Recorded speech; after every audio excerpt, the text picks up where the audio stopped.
Bonjour, vous êtes bien sur la chaîne Sur le Champ, mais c'est aujourd'hui une bataille un peu spéciale dont nous allons parler, car elle se passe en Inde et met en œuvre des principes que vous ne connaissez sans doute pas encore. Pour ceux à qui le timbre de ma voix et cette jolie frimousse ne disent rien, je suis Démystif, membre du label Hérodote avec l'excellence Sur le Champ que vous suivez, et bien d'autres super vidéastes. La troisième bataille de Panipat dont va vous parler Quentin est un moment décisif et essentiel de l'histoire indienne, parfois comparé à Waterloo. Mais il vous faut un peu de contexte pour comprendre de quoi va vous parler Quentin, et c'est ce pourquoi je suis là. Le détail de ce contexte, et bien plus encore, vous le trouverez dans la série de 4 vidéos que j'ai proposées concernant l'épopée Marathe, couvrant une période charnière de l'histoire indienne, allant de 1674 à 1818, et à laquelle a participé Quentin justement en traitant de la bataille qui suit. Si tout cela ne vous dit rien du tout, ou vous rappelle dans le meilleur des cas quelques vagues souvenirs de parties d'Empire Total War ou Europa Universalis, c'est que cette série est faite pour vous. Je vous garantis que vous allez découvrir une histoire particulièrement passionnante. Bien, nous sommes en 1760 dans le sous-continent indien. La grande puissance de l'époque est l'empire Marathe, un puissant empire hindou ayant rebattu les équilibres géopolitiques de la région et vassalisé l'anciennement puissant empire moghol, qui est un empire islamique lointain héritier des Timourides et persanisé, auteur de somptueux monuments tels que le Taj Mahal et le Fort Rouge de Delhi. Dans le même temps, l'empire perse voisin décline et permet à un certain Ahmad Shah Durrani de se tailler un puissant royaume depuis l'Afghanistan actuel, d'abord logiquement aux dépens des Perses, puis des Moghols. Ce qui devait arriver arriva, la fulgurante montée en puissance d'une part des Afghans, d'autre part des Marathes, dans le nord du sous-continent indien, génère de nombreuses frictions aux frontières des deux entités, ce qui incite les Afghans de Durrani à une campagne d'invasion, dont le premier résultat marquant est la mise en déroute des garnisons marathes dans le nord-ouest du sous-continent et la prise de Delhi. L'empire marathe réagit en envoyant le général Sadashivrao Bhau à la tête d'une puissante armée dont une partie est entraînée à l'européenne par Ibrahim Khan Gardi, ancien commandant de la garde d'un général du fameux gouverneur des Indes françaises, Duplex ou Duplay. Encore une fois, le détail de tout cela est partagé dans la série. Le général marathe reprend Delhi, mais trouve le moyen de rapidement se mettre ses alliés et vassaux locaux à dos, en saccageant la très symbolique salle du trône de Delhi. Bien qu'affaiblie par la désertion de ces derniers, l'armée marathe reste puissante et redoutable, et se prépare à affronter l'armée afghane. Pour la suite, je vous donne rendez-vous sur le champ.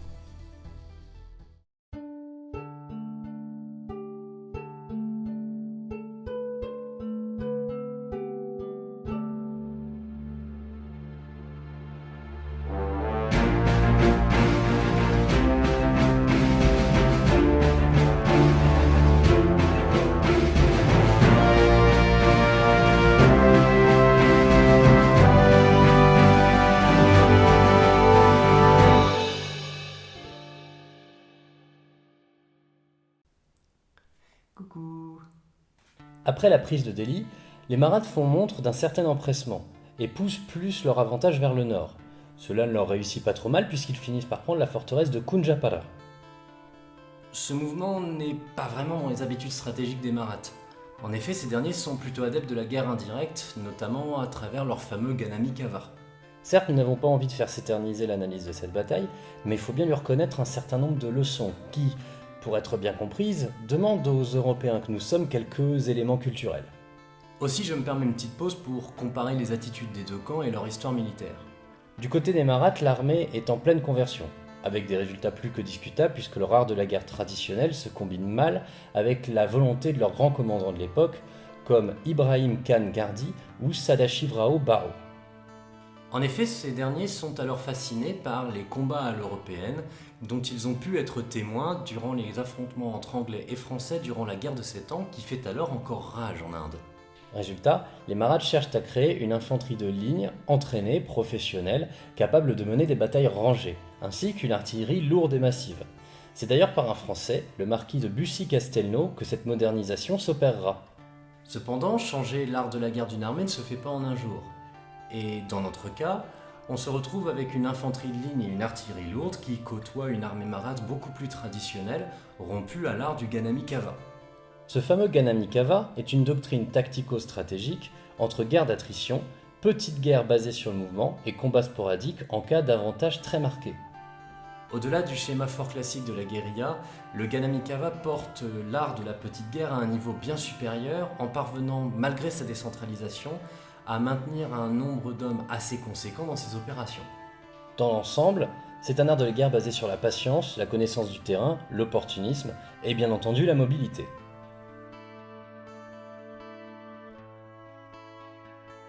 L'emploi de la poudre y restait limité, les canons et fusils de l'époque étant encore trop lourds et trop peu fiables. Ainsi, l'armée est composée de 9000 fantassins de ligne, 200 canons lourds et 40 000 cavaliers, dans la majorité irréguliers. Il y avait des éléphants effectivement présents, mais leur emploi était tellement marginal qu'ils ne vont pas nous intéresser ici. Et je peux d'ores et déjà vous dire que leur interaction est tout sauf naturelle, mais nous aurons le temps d'y revenir en parlant de la bataille. Nous pouvons reprendre. On en était où? Les Maraths ont pris la forteresse de Kunjapara au nord de Delhi, et les Afghans sont à l'est, de l'autre côté du fleuve Yamuna. Ah oui. La chute de leur forteresse est une très mauvaise nouvelle pour les Afghans. Leur armée est alors engagée de l'autre côté du fleuve Yamuna. Mais leur chef, Ahmad Shah Durrani, est dynamique et prend une décision rapide. Il tourne les talons et traverse le fleuve au niveau de Baghpat. Les Maraths n'ont pas pris la peine de surveiller ses mouvements et se trouvent alors coupés de Delhi et donc de leur ligne d'approvisionnement. On notera que les Afghans sont également privés du soutien logistique de leur pays, les Maraths étant entre leur armée et leur territoire. Dans cette situation, les deux armées sont dans les faits piégées. Et c'est finalement la capacité des uns et des autres à vivre sur la campagne et à effectivement intercepter les convois ennemis qui fait la différence. Et si Afghans et Maraths se regardent en chiens de faïence, il y a un des deux camps qui est dans une situation bien plus précaire. En effet, les Maraths se sont engagés pleinement dans une campagne d'invasion et avaient pris avec eux plus de 200 000 civils, des pèlerins et des membres de familles de soldats notamment. Ces derniers ralentissaient énormément l'armée, ce qui est déjà à l'opposé de la doctrine du Ganamikava, mais ils étaient également des bouches supplémentaires à nourrir, ce qui peut s'avérer être un problème notable en cas de rupture logistique. Ajoutez-y la mort dans une embuscade du général Marat en charge de cette logistique, quelques prises bien juteuses par les Afghans et une incroyable capacité à se mettre à dos tous les alliés potentiels de la région, et vous obtenez une armée Marat affamée en un mois. Le 14 janvier 1761, les Maraths décident de mener bataille plutôt que de se laisser mourir de faim. Leur espoir est de traverser la ligne afghane et de rejoindre Delhi, là où leur approvisionnement sera assuré. Mais avant de vous parler du déroulement de ce qu'on appellera la troisième bataille de Panipat, il est temps que je vous parle de l'armée afghane. L'empire afghan, ou Durrani, du nom de la dynastie Pashtun qui y a régné, est issu d'une région de l'ancien empire perse Afsharid en 1747. Son shah est Ahmad Shah Durrani, qui a su profiter du double affaiblissement de l'empire perse et moghol. Cet empire est donc assez jeune à l'époque de la bataille. Son armée n'est en rien une révolution militaire, mais elle se construit de manière très professionnelle dans la pleine continuité de l'armée perse. Et là, attention aux idées que vous pourriez vous faire. Cette armée est professionnelle, bien armée et parfaitement au fait de l'emploi de la poudre. Elle l'a d'ailleurs intégrée de manière extrêmement cohérente dans son schéma tactique.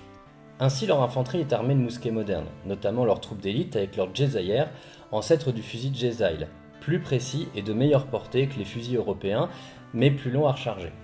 Cette infanterie est massive, armée de longues dagues, voire d'épées pour le corps à corps, et apte à des manœuvres de tir assez complexes.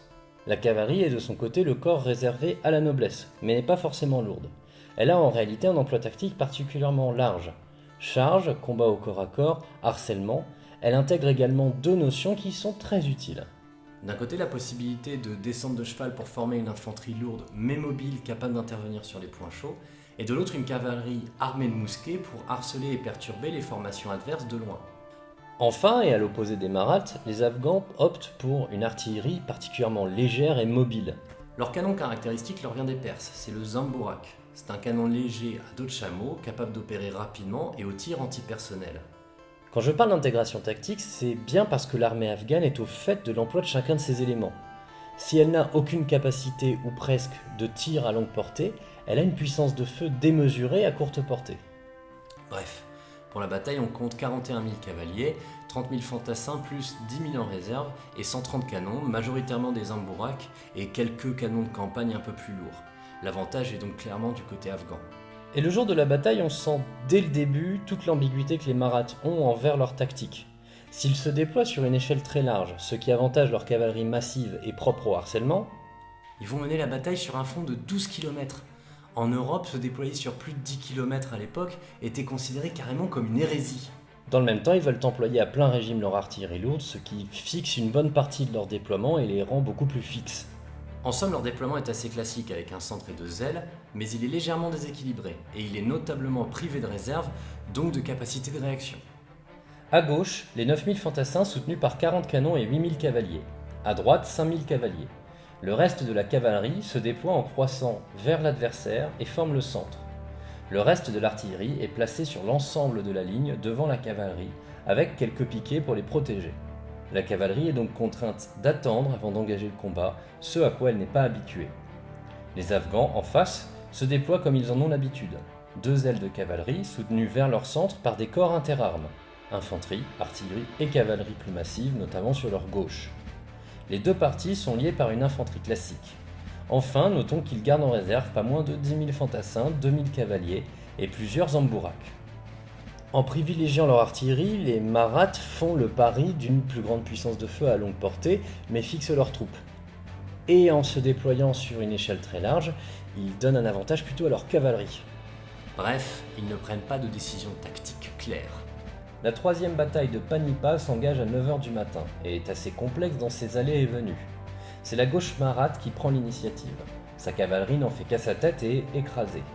L'infanterie en revanche mène un assaut à l'européenne tandis que les canons lourds en soutien semblent avoir une certaine efficacité.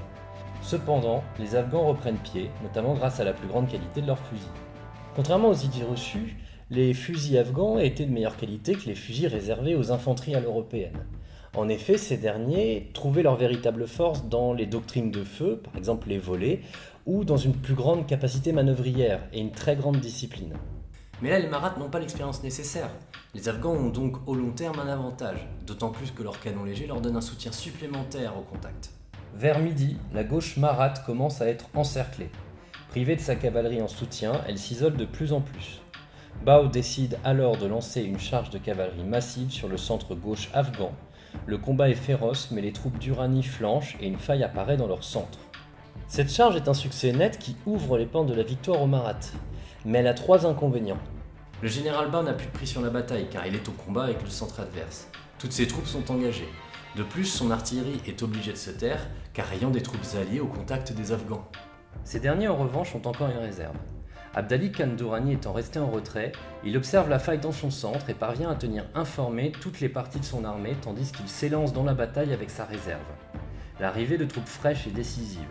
Le centre reprend de la vigueur face à des Maraths au bout de leur élan. La gauche afghane, dans le même temps, parvient à flanquer le dispositif Marath. Leur infanterie à gauche est écrasée après avoir été encerclée, et la droite afghane, alors libérée, vient terminer le combat contre le centre. La déroute est totale pour les Maraths. Leur centre encerclé et massacré avec leur chef Bao, le reste de l'armée est en lambeaux. Finalement, si la bataille a été rude pour les Afghans, ces derniers ont su s'adapter au mouvement et aux moments forts de leur adversaire. Si l'artillerie Marath a su faire des dégâts au début, elle est restée inactive trop longtemps et à des moments trop importants. On compte 40 000 morts et 10 000 disparus côté Marath pour 30 000 pertes pour les Afghans. Si les Maraths arriveront à s'en relever assez rapidement d'un point de vue militaire, cette défaite marque la fin de leur expansion vers le nord. Voilà.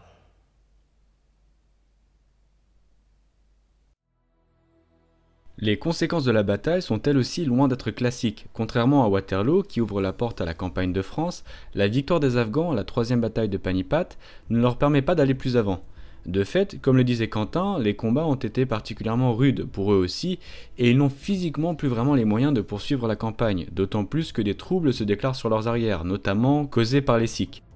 Mais dans le même temps, la défaite des Maraths déclenche une onde de choc phénoménale dans l'Empire hindou, à la fois psychologique et physique, causée d'une part par la perte d'une armée importante et de bon nombre de ses commandants, et d'autre part par la capture de nombreux civils de l'Empire, en particulier des femmes et des enfants, les hommes étant systématiquement exécutés, qui sont par la suite emportés en tant qu'esclaves par les Afghans.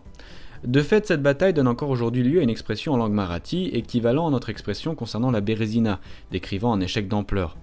L'empire marathe passe alors brutalement du statut d'un empire en expansion à celui d'un empire vacillant qui parviendra néanmoins à se remobiliser et ira jusqu'à remporter le premier conflit anglo-marathe. Mais ça, c'est une autre histoire que je vous raconte dans une série de 4 vidéos et dont le lien est en description. Sur ce, je vous remercie de nous avoir écoutés et vous souhaite une bonne journée.